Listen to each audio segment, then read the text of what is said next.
pelayanan silakan Anda cari putusannya. Putusannya bisa Anda dapatkan karena ini putusan terbuka untuk umum. Artinya siapapun punya hak. Bisa. Anda pintar, Anda bisa dapatkan putusan tersebut. Di saat Anda mendapatkan putusan tersebut, Anda bisa membaca apa yang terjadi di dalam perkara tersebut, bagaimana seseorang ada di kamar berduaan dari sampai jam sekian sampai jam sekian, itu semuanya ada di putusan ini. Ya, di putusan ini membuktikan bahwa seseorang istri dengan seorang laki-laki yang bukan muhrimnya ada di dalam satu kamar pada jam-jam tertentu sampai tengah malam. Itu semua ada bunyi di sini. Ya, jadi ini yang berbunyi dan ini adalah bukti. Saya tidak mau bercerita, tapi saya akan membawa putusan. Ini putusannya. Putusannya menyatakan bahwa ada seseorang perempuan berduaan dengan laki-laki yang bukan muhrimnya di dalam sebuah kamar, dan itu ada juga masalah pengeluaran keuangan dan itu dikatakan sebagai nuyus. Nuyus itu adalah seseorang yang durhaka kepada suaminya, artinya durhaka kepada Muhammad Ibrahim alias Baim Wong. Ini 121 halaman, silakan Anda bisa dapatkan. Nanti Anda akan kaget pada saat Anda tahu apa isi putusan ini. Seperti itu. tapi penyakit yang dimaksud berkaitan dengan perselingkuhan itu Bang? Saya bilang cari putusannya. Anda nanti akan bisa tahu di dalam putusan tersebut. Terkait mental atau mungkin? Cari putusannya. Kan saya bilang cari putusannya yang jelas. Di sini pada halaman sekian itu dikatakan terbukti nuyus. Nuyus itu artinya orang yang durhaka kepada suaminya. Ini pada halaman sekian. Adanya pengiriman sejumlah uang dan seterusnya. Lalu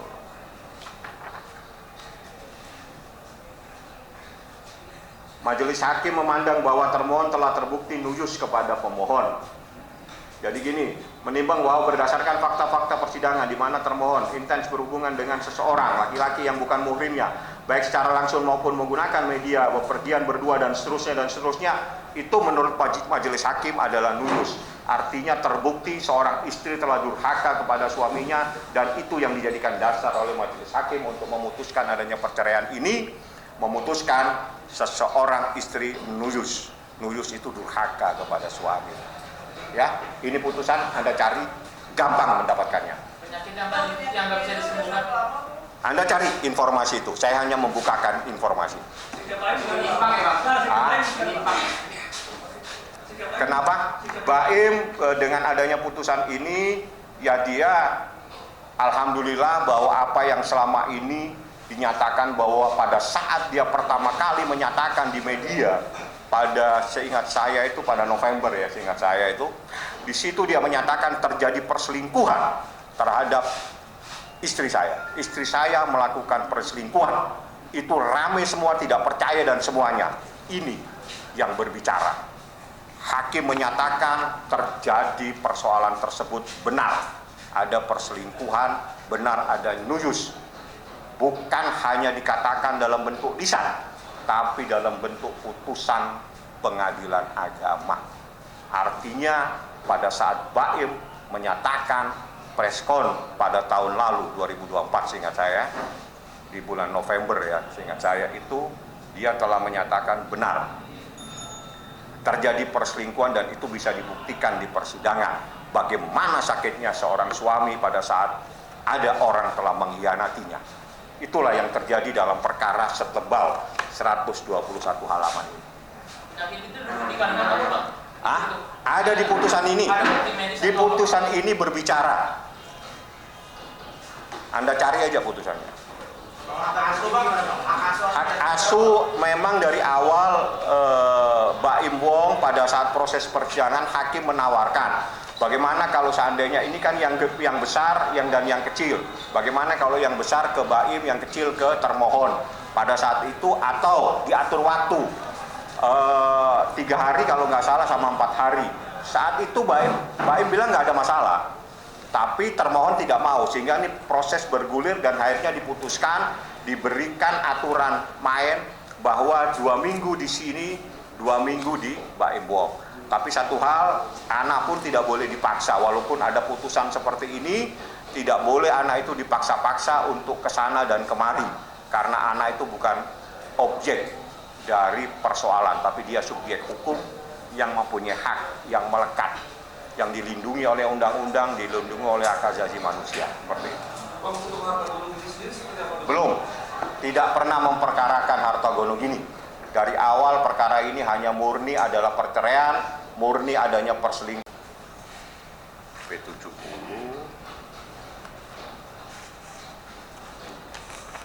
sampai P86, bukti yang diajukan Baim Wong itu P1 sampai 86, saksinya 1, saya tidak perlu sebutkan namanya, 2,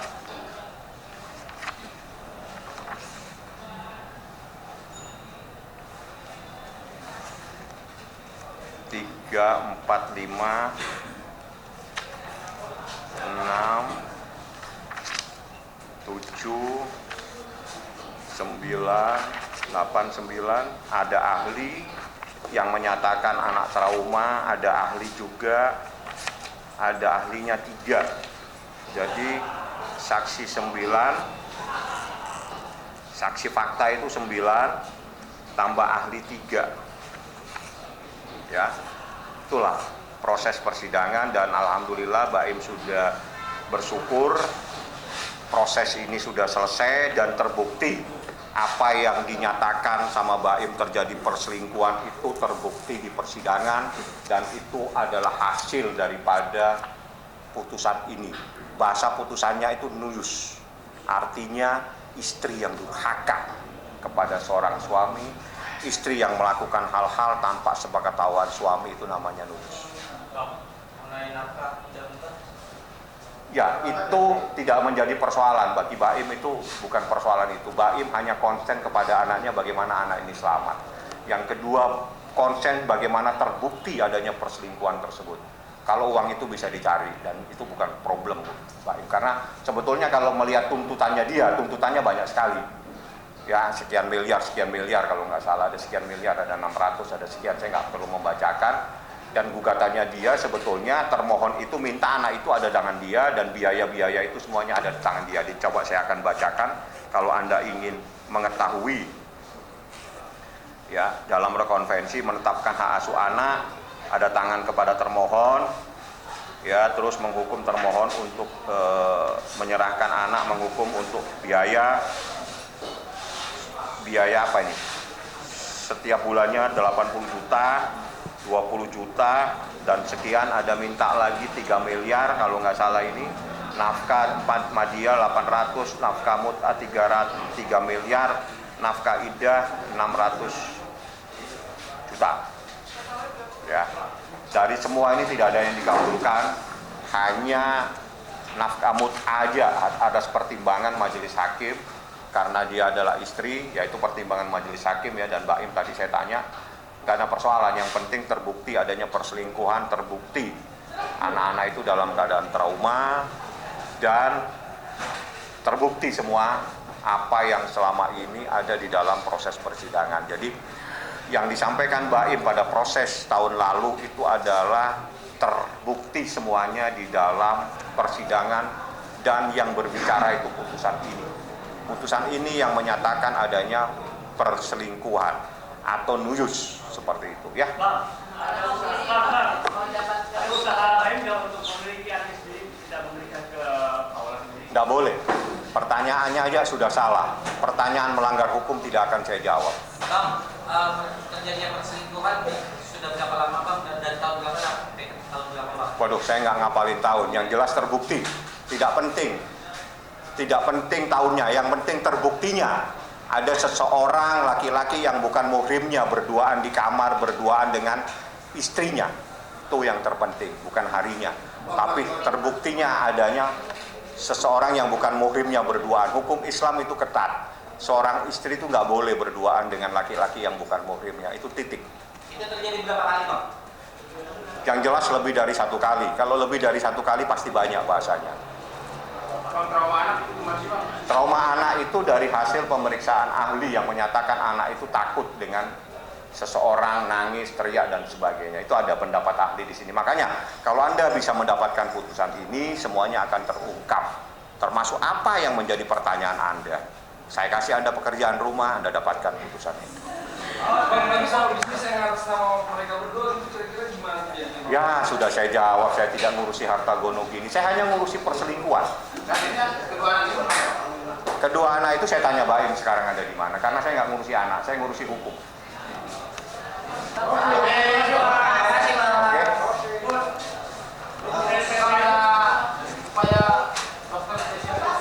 Itu apa? Tidak ada dokternya. Tidak ada.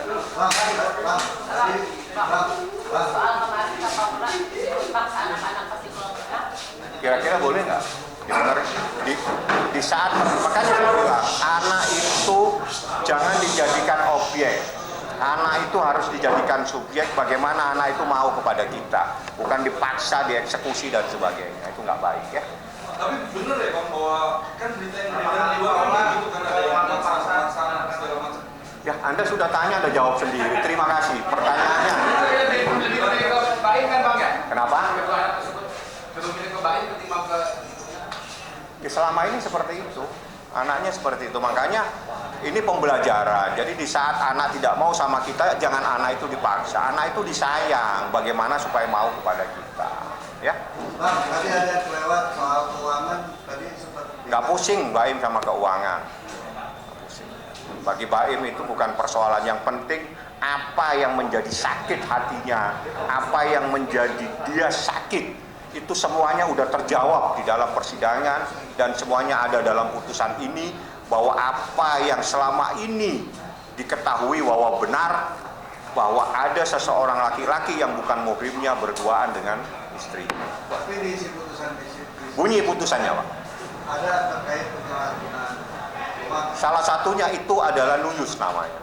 Jadi putusan ini bunyinya banyak. Saya hanya ambil intisarinya buyar muda, yaitu salah satunya anak trauma, salah satunya nuyus itu adalah istri yang durhaka, termasuk adanya masalah seseorang yang bukan muhrimnya berduaan di kamar dan seterusnya dan seterusnya. Jadi kalau saya bacain setebal ini kan tidak menjadi berita nanti, menjadi buku. Tapi kalau menjadi berita itu saya kasih intisarinya saja, ya. Anda trauma dan dilakukan pemaksaan seperti apa sih Bang memang yang dilakukan? Ya kalau Anda tanya sama ahli anak, tidak boleh. Tapi saya kan ahli hukum. Yang jelas, yang begitu pun bisa melanggar hukum. Ingat ya, kita semua ini menjadi pembelajaran. Kalau terjadi sesuatu terhadap anak kita, bukan orang tuanya tidak bisa melaporkan. Orang tuanya juga bisa melaporkan apabila terjadi sesuatu terhadap anak tersebut. Dan ada hukumnya. Jadi perlakukan anak itu dengan kasih sayang. Kalau memang dia itu masih tidak mau dengan kita, dirayu anak tersebut supaya mau kepada kita. Ya.